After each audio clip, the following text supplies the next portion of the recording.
the extension. A couple of things I'll point out to you. There is a date or a term through April 30th on the declaration. That is somewhat arbitrary. It coincides with Governor Abbott's Executive Order number 14.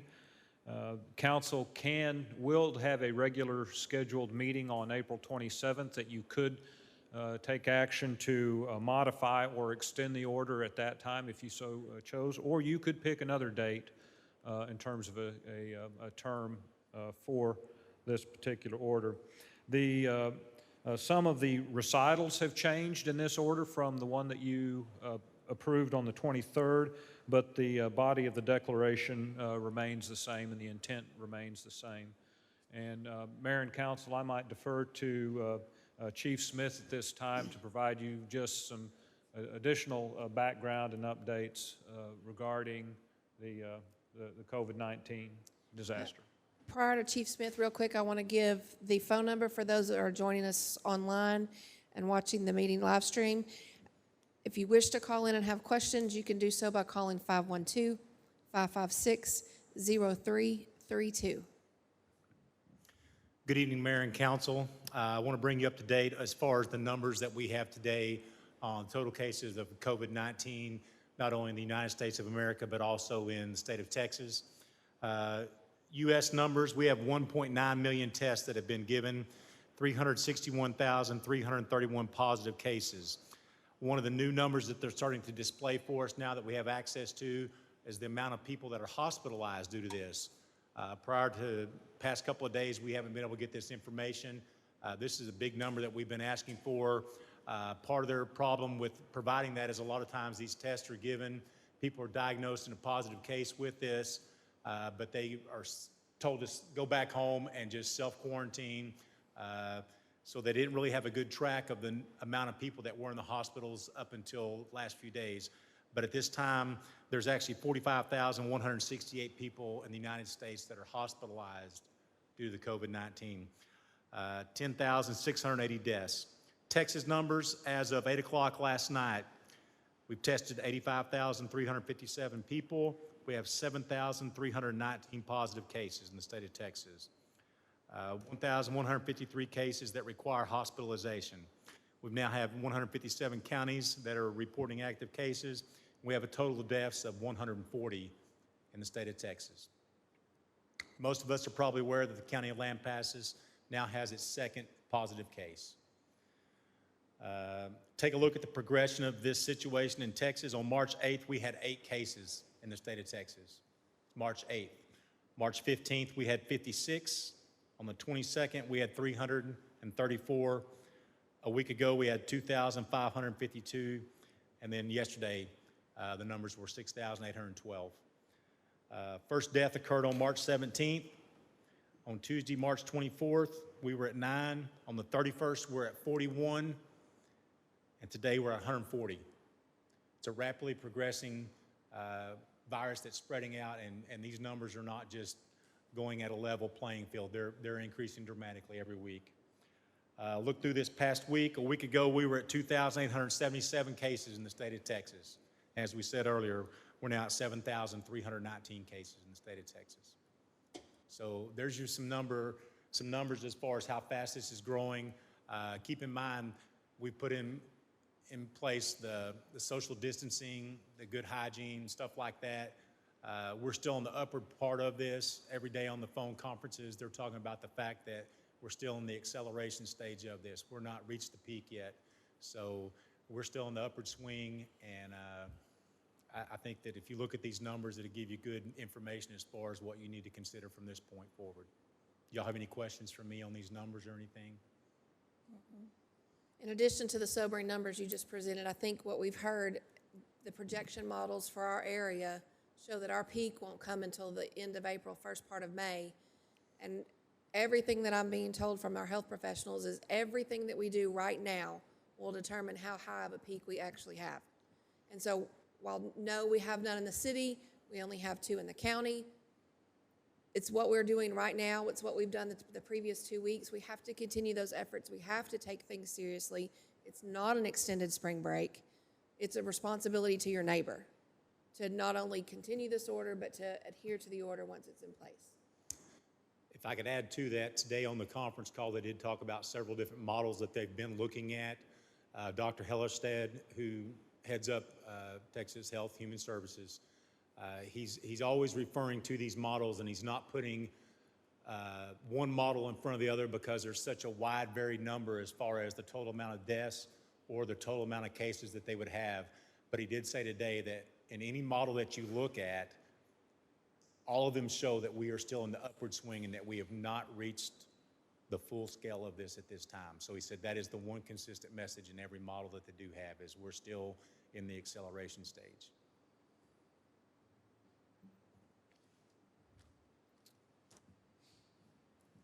I have a motion from council. Does Chief Bailey want to share anything with us?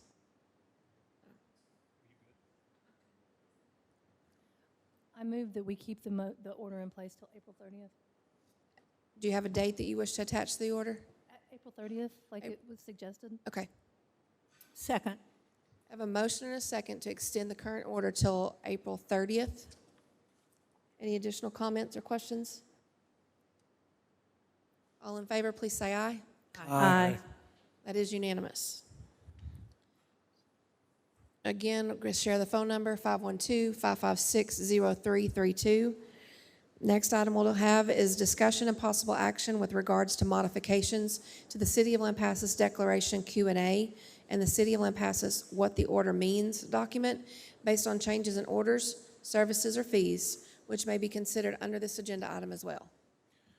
Mayor and Council, precisely, we had supplemental documentation that we included when we published this declaration in March that we felt was very helpful in explaining certain particulars of the order, what you could and couldn't do specifically.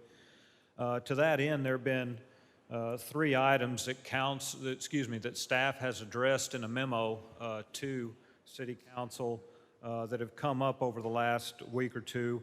I'm going to highlight the 3 items within the memo, and then I'll ask Van Berry and Chief Smith and Chief Bailey to make comment on those items prior to council deliberation. But the action or no action on these 3 items will be incorporated in the frequently asked questions and the explanation of the order documents that we prepared. The first is a waiver of credit card fees and in-code processing fees for online payments. This item has been raised by council as well as a few members of the public. Yvonne Moreno isn't here this evening, but the impact is to the customers about 2% of the total if you pay with a credit card, regardless of if that's over line or at the Citizens Collection Station or wherever you pay for service. And that is primarily to represent those fees that the city incurs with that processing. And then in-code is for online only payments. That's $1.25 per transaction, so that in-code can communicate to our general ledger program when those transactions are made. Just a couple of things that we want to reinforce that we have done during this time as well as our drive-through has remained open. So, you know, I know people, we want them to stay home, but if they do go out and conduct their business, we feel like that's a viable option for them. We have not, during this time, we will not cut off utilities. We are not assessing late penalties or door hanger penalties or fees. And we have extended, as you can see in Yvonne's notes to council, which are attached to the memo, we have extended plans. We're currently about, our over 30 is about 3.5%, which isn't extraordinary. Certainly, we recommend at this time that we continue to monitor account activities and postpone consideration of a contract amendment within code. The other 2 items is the golf course services, and the item has been raised to allow members only to play at the golf course. And I think our memo kind of speaks for itself, and I'll ask Van Berry to come up in just a second and provide his comments on that. And then guidance for the house of worship. We've received a great cooperation as well as very, I wouldn't say strict, but very forward guidance from the Attorney General as well as the Governor regarding this item, and I think it's being managed reasonably well. And I think it's staff's recommendation that we continue to follow the guidelines from the Attorney General under the direction of Chief Bailey and Chief Smith. But with that, Mayor and Council, I'd turn it over to first Van regarding the golf course, and then Chief Smith and Chief Bailey regarding the other.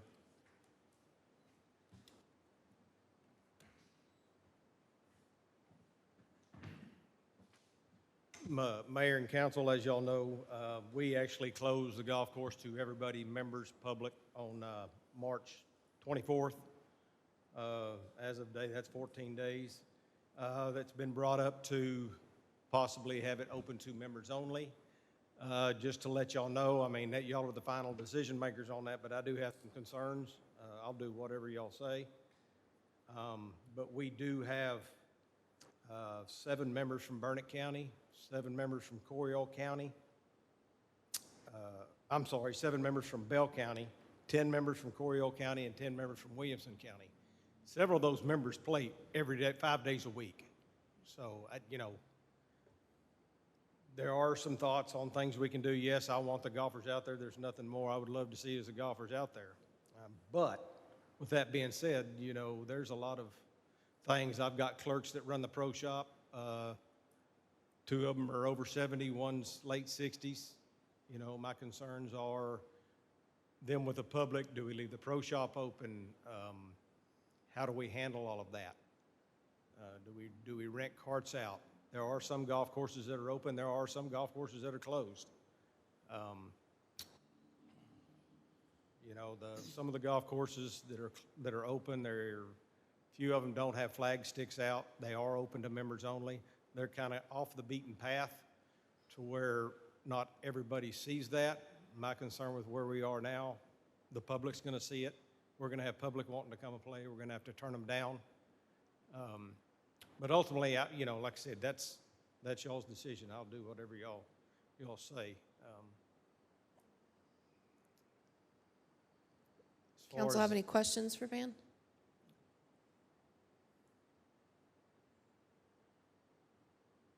That's it? Until we have a motion to discuss amongst ourselves, I don't guess they have any specific questions for you.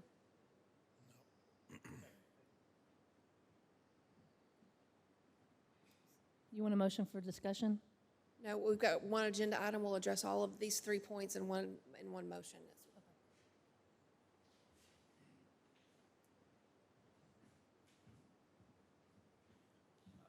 The next item I think that we're going to address is the thought from some of the local community churches as far as having parking lot services. I think that this was mainly done in response to some other services that were going on, not only across the state, but also across the nation, gearing up for Easter Sunday. We were contacted by the Ministerial Alliance, the police chief and I. We've met with them. We met at First Baptist Church over here. We had 4 members of that group in attendance that day. 2 of them were planning on having the parking lot services. 2 of them were not planning on having the parking lot services. In the time that this first came up until where we met with them, as the city manager said, you know, the governor came out and he clarified some things on that. The Attorney General of the state of Texas also clarified some things on that as far as the ability to go and do those things. They wanted to make sure with us, the Ministerial Alliance, that each one of them had main concerns for their congregation. And going on with what they've also talked about in some other meetings that we've had, the mental health and the mental attitude of the citizens of Lampasas is also first and foremost in their mind, the mental health and the spiritual health.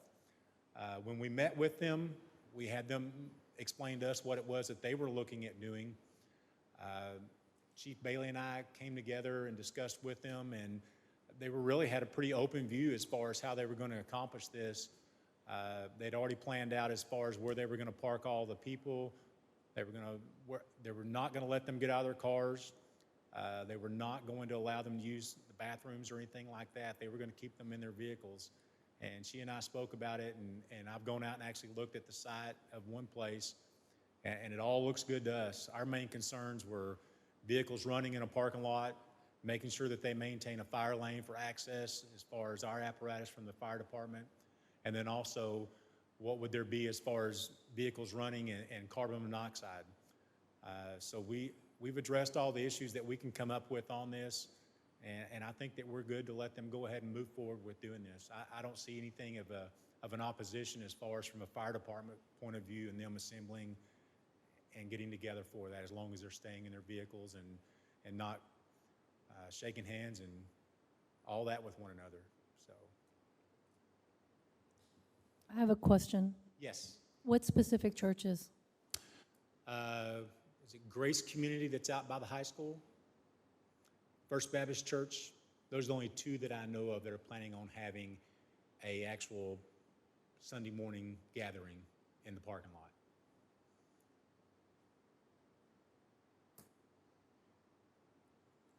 Council have any questions for Chief Smith? They're just, their idea is to like preach from a pulpit. Is there a reason that their car should remain on during this? No, we made that clear. The cars cannot be running during this time. We don't want any vehicles idling for a long time.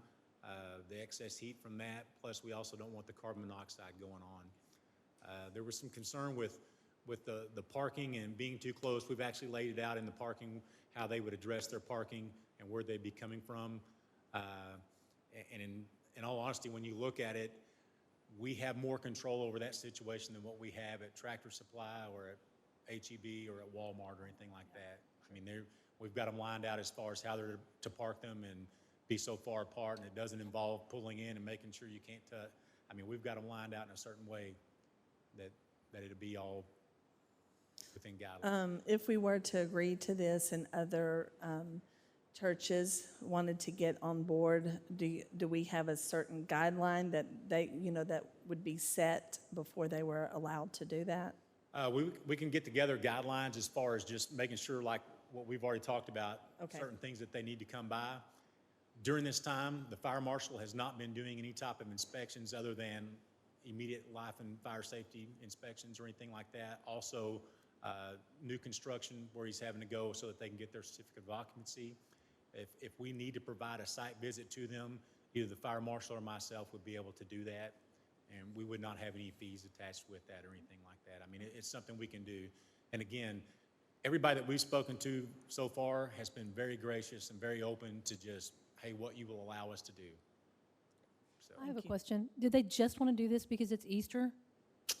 So if it was any other Sunday, they would continue to be doing what they're doing, because it says that, from the Attorney General, it says that if they can do online services, they're encouraged to do online services, and both of those churches are doing online services. So this is a little disheartening. I don't believe that this is an Easter-only request. As far as I understand, they've actually even implemented this already in an existing church. I know that First Baptist Church Correct. has already done it this past Sunday. As far as New Covenant, I'm not sure if this is just for Easter. I think Easter is going to be the first time that they're going to do it. But as far as them getting together, I don't know how far they intend to take that.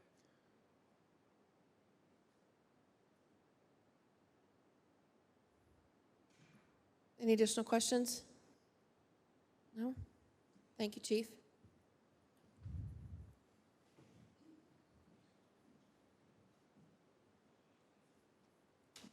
Mayor, Council, I've had some additional conversations with some of the churches. Many prefer to go ahead and do the online. However, they would like to have that option to have the drive up. Because of the spiritual and the mental aspect of it, they feel that there are some of their congregation that need to have that physical, be able to see the people there, be able to see the congregation. They are just as concerned as we are in regards to the safety of their congregation and the health of their congregation as well. Talked to, like I say, several other churches that are going to stay with the online rather than than trying to do the drive-up church. They prefer that, as it's a lot easier for them to do it that way if they can, and then have a one-on-one if they need to with someone. Thank you. Okay, thank you. Thank you, Chief.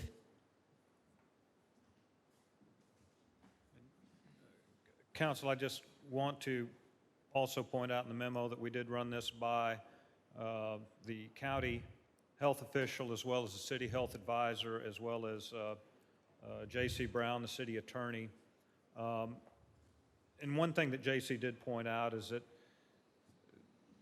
the AG says, not only if a church is doing it, but if a church or a member of a congregation cannot access based on financial or technological capability, the accommodation should be provided. So that was J.C. And again, I think as Dr. Hay pointed out, the county health official, it is a natural reaction, natural instinct to want to go see and shake hands and pass the peace and do all of those normal rituals that are unfortunately lacking in today's crisis. And it's incumbent upon Chief Smith and Chief Bailey working with that clergy to ensure that accommodation can be made under the public safety directives.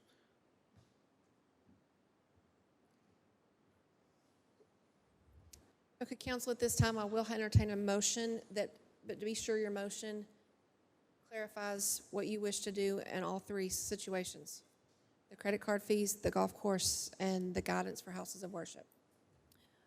I make a motion for some discussion before we do that. You have to make a motion to open it up for discussion. I make a motion to open it up for discussion. Make a motion on the items on the agenda. Okay, my motion on the fees, I think we should waive them. I think the city needs to do that. Motion on the golf course, I think it needs to remain closed. And motion on the churches, I am against the meeting and parking lots. I think it needs to remain the way it is. Do we have a second to that motion? Second. It's open for discussion. So my rationale is, on the first part with the fees, I think that even though the city is only recuperating what we spend, part of doing business is credit card fees. And I know that with us, in my business, we have credit cards, we accept credit cards, but we don't turn the fees around to the people. We consider that part of a business expense. And right now, a $5 fee to someone that's already struggling and trying to stay home is a gallon of milk and a carton of eggs. And I think temporarily, since other cities have done it, as it said in our thing, and that we could temporarily make this accommodation for our citizens. That's my rationale behind the first part. We do have two other options with that, just to, they can either drive it, and if they don't want to get out of their house, they do have the ability to be able to mail it to because they are, because we are not charging late fees or anything, they're able to at least put it in the mail. That way they're not having to leave their home. So it doesn't have to be the option of a credit card. Yeah, online payments are not a requirement. It is just a convenience option. That's exactly right. It is a convenience option, but right now, that's a convenience that I think that the couple of people that are doing it, it's not that much money to the city. And maybe those people don't have a checkbook. Maybe they can't mail it in. Maybe they are trying to follow our guidelines and stay home and do as much as they can from the house. Well, again, a lot of people will be using their credit card. They will be piling up credit card debt because they can't pay with a checking account. So I agree with you, Kathy, that the fee should be waived, I believe, until this is settled one way or another. But a lot of people will be using their credit cards just to pay their bills. Which I understand all of that also, but I kind of see it the other way, that I made payments to Verizon this week, and it's a $5 charge. Now, I own a business also and take credit cards, and it is a cost of doing business. I understand that, but there is a limit at the cost of doing business. If I took in the amount of money that the city did and ate those charges, it would be considerably different. So I think that these are not our charges. If it was our charge, absolutely, I think we waive it right away. But all we're doing is costing the taxpayers that money again, to the tune of how many thousands a month would that equate to? Just rough numbers based on Yvonne's notes, about $5,200 in credit card fees and about $500 in in-code fees. That was just rough extrapolation of the in-code fees because I don't know the number of transactions. I ask council to keep in mind, we've not always charged those fees. This council decided to assess those charges based on the amount of money that it was costing the city. We did consider that substantial. We did consider that something we needed to take into consideration when we started charging the fees to begin with. But we weren't under these conditions at that point either. Right, but we're also not requiring that. If we go to requiring, you can only pay your bill online from here on out, then I think we need to take a look at looking at the Encode charges and possibly the fees. If there's anything out there that we can do where they won't charge us those, yes. But I don't think that we waive the fees and cost the taxpayers $6,000 a month. Agree.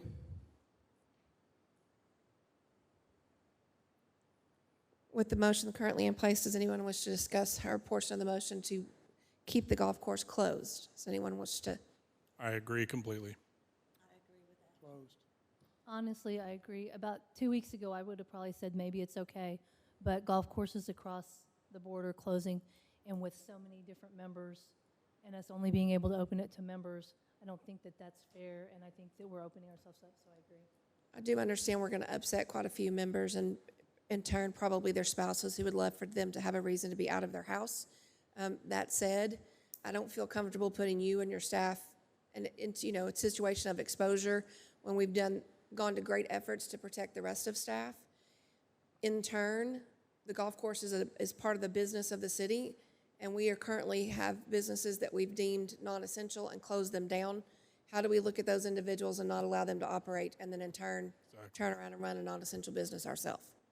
So I agree. I think I tend to agree. If we need to look at definitely whatever prorate for some of those members, whatever it is that we need to do, or longer time, or however we need to work that out, obviously, we want to make sure that everybody gets their time extended, or however you do it. Whether that be, prorate this current 6-month period and give them a credit if they choose to re-up at the next 6 months. But I would like us to communicate that to members pretty quickly, what it is we're going to do and how much that's going to be. And if we'll go month by month until the situation is resolved, and for each month that we're closed or a portion of the month, that credit will come to them, whichever way they choose. If they don't want a credit, we obviously need to refund their money. But if they'd like a credit to have their next membership dues reduced, I think that's an option we should communicate to them as well. And the last part of her motion was with regards to the guidance for the house of worship.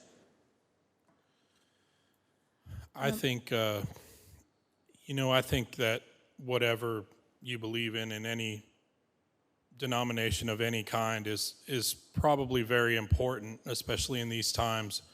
And I think that if people want to congregate in their cars and it's done properly up to the fire chiefs and our fire marshals' expectations and everything's safe, then, I think that's a good thing for people to get out for, maybe even if they don't have to get dressed up, just in their pajamas and go and watch a sermon to a lot of people that go to sermons every single week and then can't.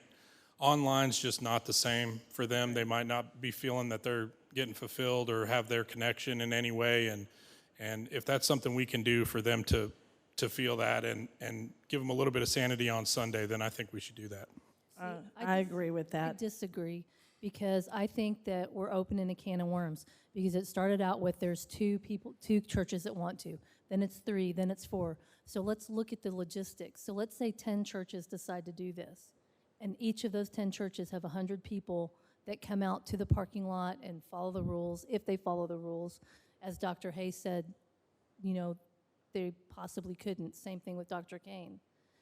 Then you have 1,000 more people that have come to town on a Sunday that are going to be leaving at about the same time and that are going to probably then go buy supplies. So I think we're setting ourselves up because we've done so good to this point. I think that's a step backwards, especially because we're on the rise and we're fixing to hit the peak. And I think that if it wasn't Easter Sunday, I don't think it would be that big a deal.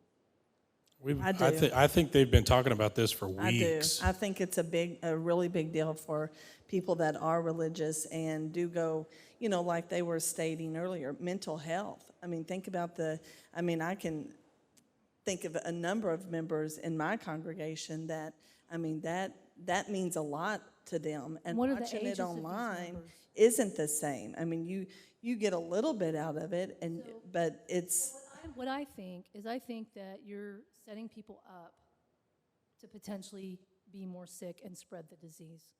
In their Because cars. You're bringing out people that are elderly, because most churches have an elderly population. The governor made a decision opposite of what Dr. Fauci and the Surgeon General have said. They said stay home. They said don't do the car services. There are so many churches that have ignored this because it's their right to ignore it, and their congregations are getting sick. And it's not just the congregations that are getting sick, they're spreading that to other people in the community. Chief?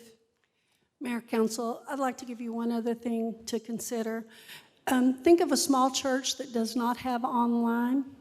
This would give another barrier if they followed all the rules, all the procedures to stay in their vehicles, to keep that distancing. Also with that, I just want to give you that also to think about with it. I think it's also important that we keep in mind that every member of every congregation may not necessarily have the access to the online service, even That's if the right. church provides it. And while it's not an obligation, or it's not a requirement for you to be able to stream live services, it's also not a requirement that you show up for parking lot service. I mean, that's a personal decision, and while I respect that you don't find that as a necessity or as essential for you or yours, I'm not going to impose. I didn't say that. What I said is that they are getting services. I think that spirituality. what if they're not? But what if they're they not? can't? What if they're not? So What if they technically? What if the preacher contacted some people one-on-one and went house to house from far away? Are they not maintaining the same distance? One-on-one, that's not bringing 1,000 people to the same town at the same time. And I want to commend the churches for being considerate of not only we want to stay in accordance to the rules and regulations put forth in the order, but they're also generally concerned for their congregation, not just health and safety, but also mental health and spiritual health. And that's why they've approached it from this regard. I think our local businesses have the same responsibility for their patrons and their customers. And I do have a growing level of frustration with some that I don't think that are taking that necessarily as serious as they should. And that's some effort I'm going to put into making sure that we address that. But if there's an increase in the volume of people that come to town on Sunday, that come in for the reasons that they come in for, that also falls on our local businesses to be ready to handle that flow as well. Well, if the numbers spike, remember that. Well, and they are going to spike regardless of what we do. I don't think that them coming to church in their cars on vehicles is going to cause that spike. I mean, it's going to spike regardless from all the information that we've been receiving.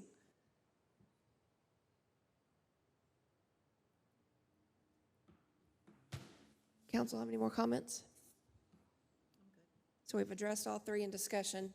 The current motion that we have in place, and with a second, is a motion to waive the credit card fees, a motion to keep the golf course closed, and a motion not to allow, the houses of worship to conduct parking lot services.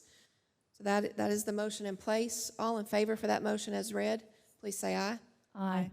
All opposed, please say nay. Nay. That is 2 to 4. And if you couldn't tell who that was, the two in favor were Ms. Monroe and Ms. Keeney. At this time, I can entertain another motion if a council member wishes to make one. I'm going to make a motion not to waive the credit card fees. I'll make a motion to keep the golf course closed, and I will make the motion to allow the guidance of worship in parking lots. Second. Okay, I have a second to the motion to not waive credit card fees, keep the golf course closed, and allow for houses of worship to offer parking lot services. That's open for discussion as read. Does council have any comments again? I think it's important, if we consider that this motion passes, that we make an extended effort to communicate to our houses of worship the expectations. If policing of those situations is available, I'd also ask that we do that. Not necessarily in order to be the bad guy, but to help make sure everybody's following the rules. That's a lot of, that could end up potentially being a lot of congregation members for a small staff of the church that's present to be able to monitor that situation. If we can assist them in that, I think we should. And each, as far as I know, each congregation has some type of, set, either security. I know our church congregation has like a security team in place, and I would believe that most of them do, so they could also, speak maybe to the security team of each church and maybe get them to, help follow that rule. Any additional comments?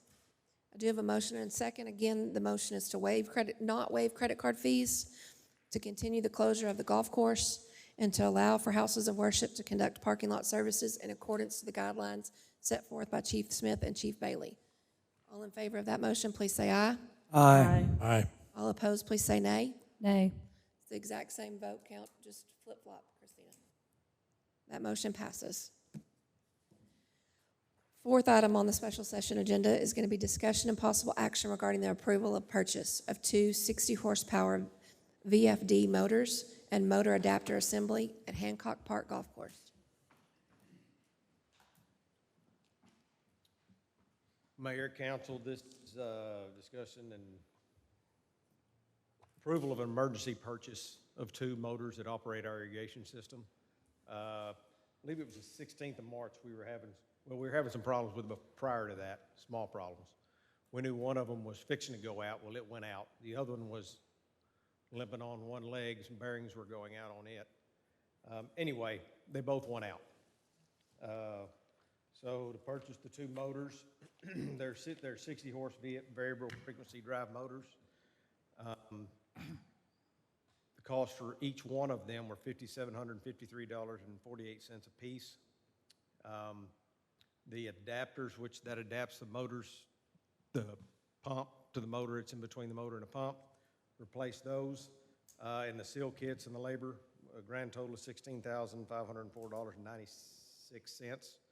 As you know, these things run during the peak season. They run 7 days a week, 8 hours a day.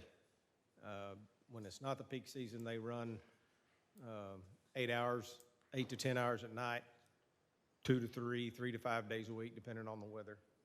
Hardest working piece of machinery we have at the golf course. These were about 7 years old, and the lifespan on them, according to the pump people, were 7 to 9 years. So anyway, I'm just requesting approval to purchase these two motors. You don't anticipate any delay in receiving the motors based on the situation currently? No. Okay. Do I have a motion? Make a motion Recommend to approval. approve. Go ahead. Can I get a second? Second. A motion from Ms. Keeney, a second from Ms. Monroe. No, that was two. Oh, Toops. I apologize. It'd be easier if I could see everybody. But all in favor, please say aye. Aye. Aye. That is unanimous. Thank Thank you, you. Van. Have a motion to adjourn special session? So Motion. moved. Second. Motion is second. All in favor, please say aye. Aye. Aye.